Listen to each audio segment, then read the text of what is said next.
Our New Testament reading for this morning comes to us from the Gospel according to Mark. It is a reading from the 10th chapter, verses 35 to 45. Let us listen for God's word for us this morning. James and John, the sons of Zebedee, came forward to Jesus and said to him, "Teacher, we want you to do for us whatever we ask of you." And Jesus said to them, "What is it that you want me to do for you?" And they said to him, "Grant us to sit one at your right and one at your left in your glory." But Jesus said to them, "You do not know what you are asking. Are you able to drink the cup that I drink, or be baptized with the baptism that I am baptized with?" They replied, "Oh, we are able." Then Jesus said to them, "The cup that I drink, you will drink. And with the baptism with which I am baptized, you will be baptized. But to sit at my right hand or at my left is not mine to grant, but it is for those for whom it has been prepared." When the 10 heard this, they began to be angry with James and John. So Jesus called them and said to them, "You know that among the Gentiles, those whom they recognize as their rulers lord it over them, and their great ones are tyrants over them. But it is not so among you.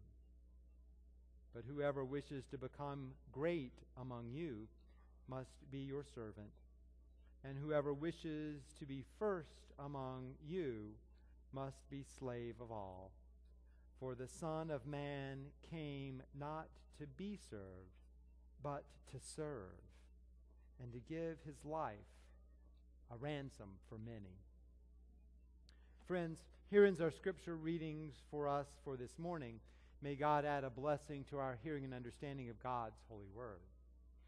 And the lights are beginning to dim, and the curtain is closing, and you will be seeing a video to introduce the sermon for this morning. And I want you to think about the story that you just heard about juggling for who's going to be first in the church amongst God's followers as you listen to the video this morning.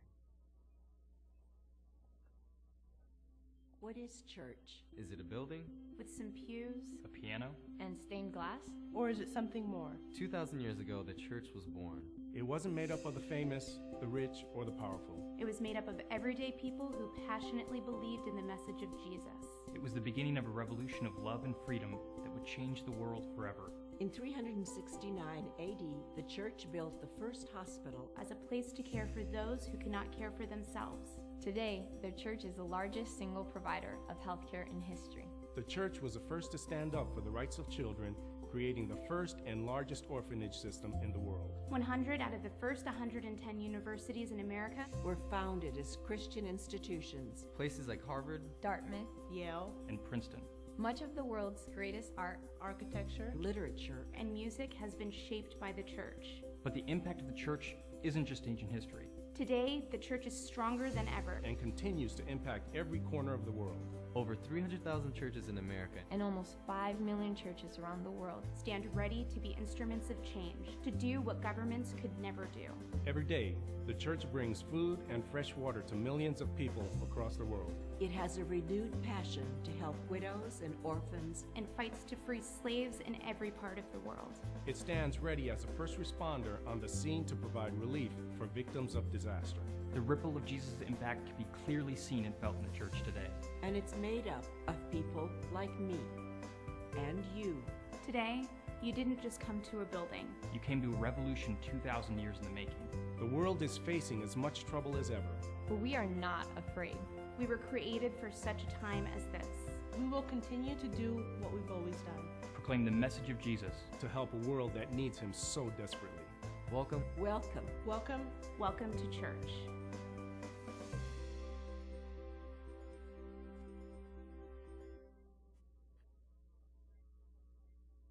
Well, it's a pretty powerful video, I think.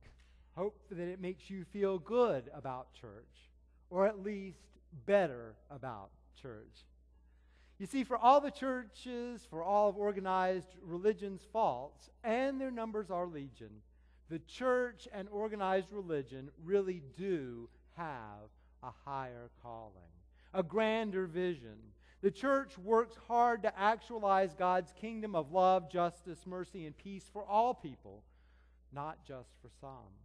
The church is committed to doing the most good, to feeding the hungry, clothing the naked, fighting for the least, the lost, and the lonely, welcoming the stranger, standing with the outcast, right here, right now, not just in some heaven far away.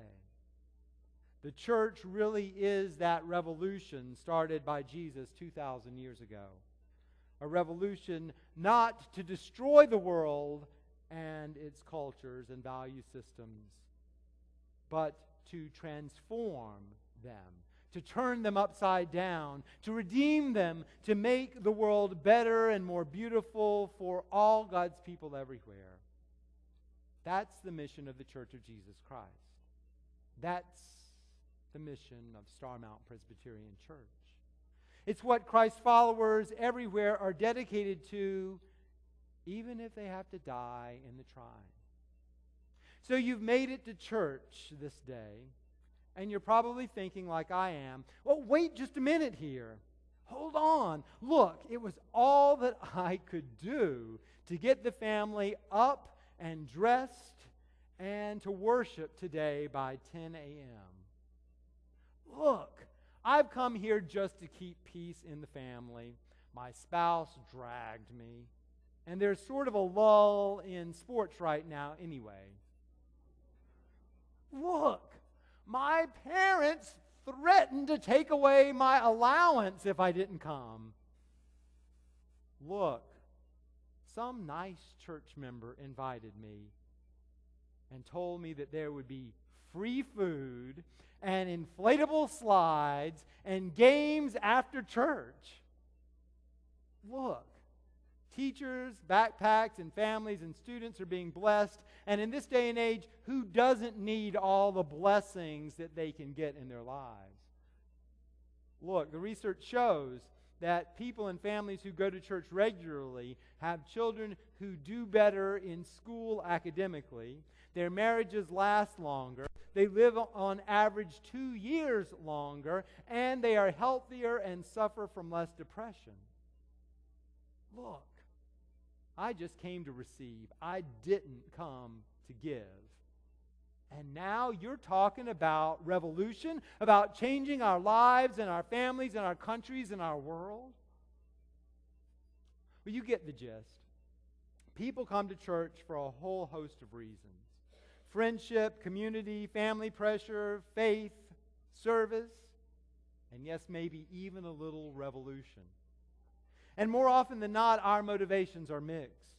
Sure, we come to church for God, but it's not just for God, though a little God can't hurt. But before you and I start wondering if folks with mixed motives are welcome, if reluctant revolutionaries should be here, before you and I start feeling guilty that we've arrived with less than pure intentions, do I have a story for you? You see, from the very beginning, people have been people. From the very beginning, very complicated human people have been joining the church, the Jesus movement, for all sorts of reasons. And regardless of how or why they come, God has a place and a plan and a purpose and a meaning and a calling and a service for us all. Remember the story that we just heard? Two brothers, James and John, followers of Jesus since the very beginning of Jesus' ministry, they come to Jesus with a simple request. Now remember, James and John were two of the 12 disciples who formed Jesus' inner circle. James and John had the inside track. They were there every time that Jesus healed someone or taught from Scripture or preached or performed miracles. James and John were there soaking it up. They were there when Jesus set his face to go to Jerusalem. They were there when Jesus kept telling his followers what the future held, that he would be arrested and tortured and executed after 3 days, rise from the dead. This journey through death to life is what is sometimes oddly and ironically named Jesus Glory. James and John were there when Jesus tried to help his disciples understand what this glory means about God's ways. That the first shall be last, that leadership is all about service and sacrifice, and that no matter who we are, all of us will have to carry, at least metaphorically, our own cross. And then what did James and John do? After all that, they trot up to Jesus and they say, Jesus, grant us to sit one at your right and one at your left in your glory. Jesus, we love you. We want to be close to you. We want to follow you, but we also want to be head deputies in your new world order. We want to be officers in the revolution.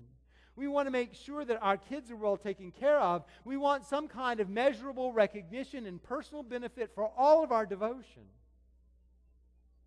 You can almost hear Jesus sighing, you guys just don't get it. No matter how many times Jesus told them, they just didn't understand what being at Jesus' right and left would mean on that Good Friday, only a few weeks away.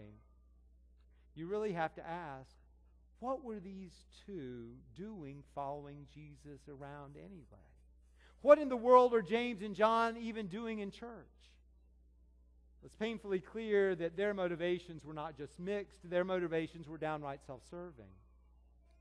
And if you and I are honest with ourselves, don't we have to admit that there might just be a little bit of James and John in all of us too? Motivations were mixed then. Motivations are still complicated. A few examples. The church that I first joined was Davidson College Presbyterian Church. It's on the edge of the campus of Davidson College. And DCPC, as it is referred to, decided to encourage the 800 college students, very few of whom actually made it to church on a Sunday. They encouraged them with food, a little bribery, if you will. They had, at the beginning of the year, a picnic after church on the first Sunday with monthly lunch groups in members' homes. They fed students on Sunday evenings, and before long, they had hooked the stomach of this Southern Baptist boy from Georgia who was pining for some home-cooked meals. And once his stomach was hooked, the rest of him came along as well. And a fair number of other students got hooked that way too. By the way, that's exactly what Starmount is trying to do with its UKirk lunches at UNCG. Or look at Starmount's pig and egg farms in the Congo. The Congolese with whom we partner provide food to the people of Kananga, yes. But they also have church services and Bible school for people who come in part because they know that they will be fed afterwards. Or consider our Mexico mission trip to Chixtontic, Mexico. This past summer, we offered arts and crafts to children who have rarely seen a crayon or have ever made anything to take home with them in their lives. We offer this along with Bible stories at our vacation Bible school. And without fail, word circulates throughout the village during the week, and the number of children attending always increases. Cynics would look at our activity and say that we're buying converts. Well, people of Greensboro come to church for equally mixed reasons too. Some come for a strange mix of spirituality and social contexts. Others come partly to find a community of care and support. Not an entirely spiritual motivation for church-going. Someone who shall remain nameless recently owned up to me that the reason that he started coming to Starmount was because at that time, the church's youth group had the absolute best-looking girls in town. Well, I am anticipating that we're going to have quite a few more young men in town for the same reason here at Starmount over the next few years. And of course, everybody knows that a lot of people choose Starmount for our award-winning preschool and the guarantee of early registration to all of its member children. All this leads me to two conclusions about people and faith. The first is simply that nobody's motives for anything are ever purely pure, mine included. I came to Starmount to serve you as pastor because, yes, I felt that God was calling me here. Absolutely, God was calling me here. And the growth and the flourishing of this church and its ministries is concrete evidence of the Spirit's power in our midst. But before I sound all preachy and goody-goody, the whole truth is that I came here to Starmount because Greensboro is a whole lot bigger and more exciting city than Hendersonville, North Carolina. I came here because I wanted to be head of staff of a church and not an associate pastor any longer. I came here because, quite frankly, you paid me more.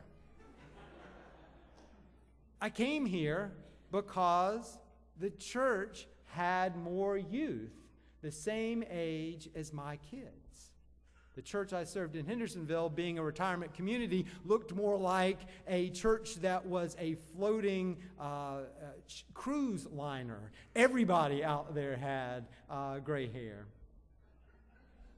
Some people come to Starmount for our fantastic music programs, for our adult choir, our children's choir, our handbell choirs, our Jonah and the Small Fries praise band. Some choose Starmount because they love the mix of modern beauty and technology in our worship service.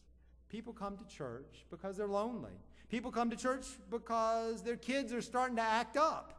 People come to church to get their children baptized. They come because their marriages are in deep trouble. People come to church for all sorts of reasons, none of which are totally pure.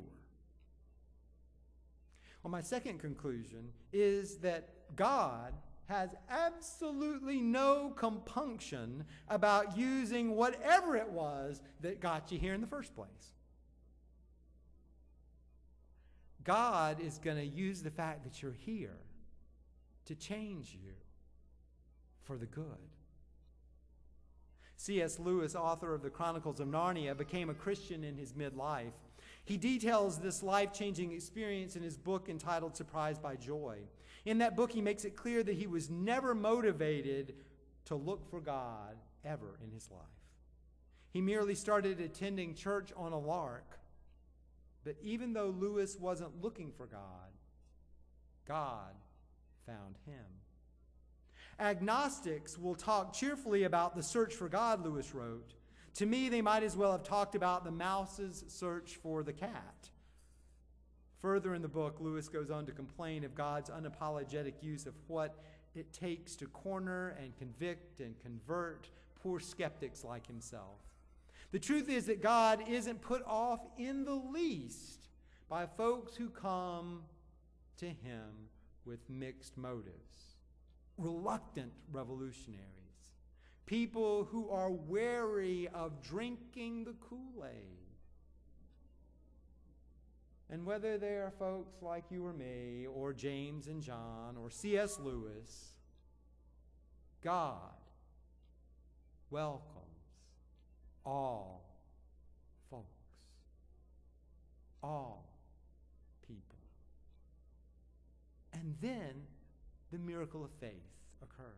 Sooner or later, you and I will experience, if we haven't already, that what we actually find in the Christian life as followers of Jesus is the church that you started attending for complicated reasons is ever so much more than you came for.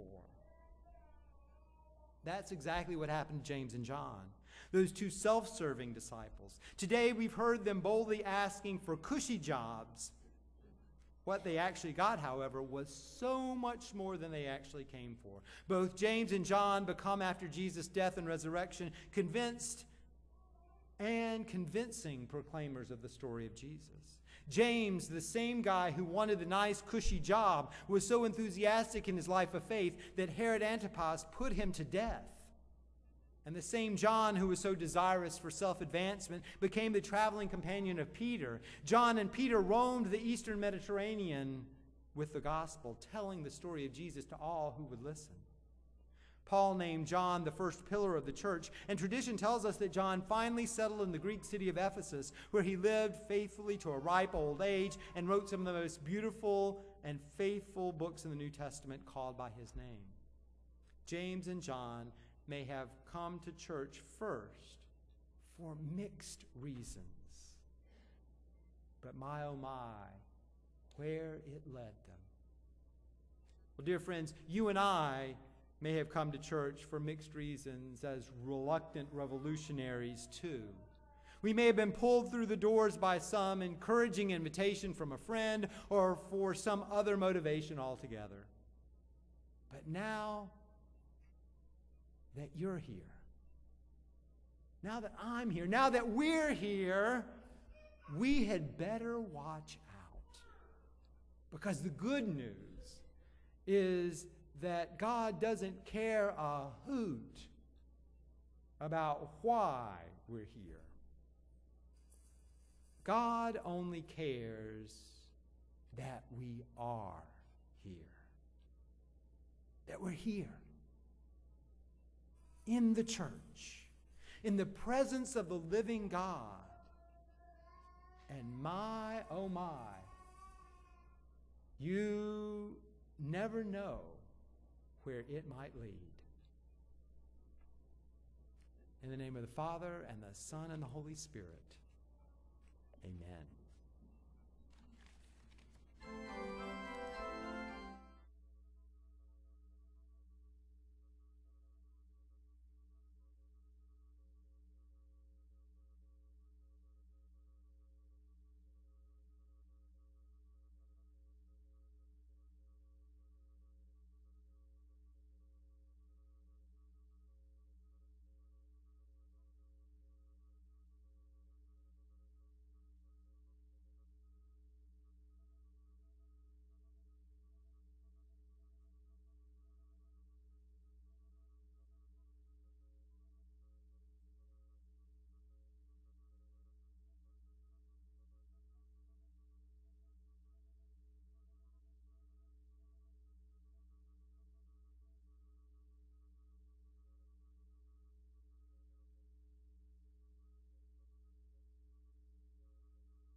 Friends, one of the ways that this church has showed that we cannot be bound is through our long ministry to the preschool-aged children and families of Greensboro through Starmount Presbyterian Church's Starmount Preschool. And so today, it is a special day in the life of our church where we will be dedicating and blessing those preschool teachers and also other teachers in our midst who will be, we will be blessing them as they seek to do their roles of service and teaching throughout this new academic year. So this time I would like to ask if the preschool teachers could come forward, and Catherine and I are going to go down the center aisle so that the teachers can begin lining up along the front and facing the congregation. We'd also actually like to call up any other educators and all church school teachers who will be helping here at Starmount this year. So if you are a church school teacher at Starmount here this year, or you happen to be an educator or someone who works in the education system, we would love for you to come forward as well so that we can recognize you and the great work that you do here in the community.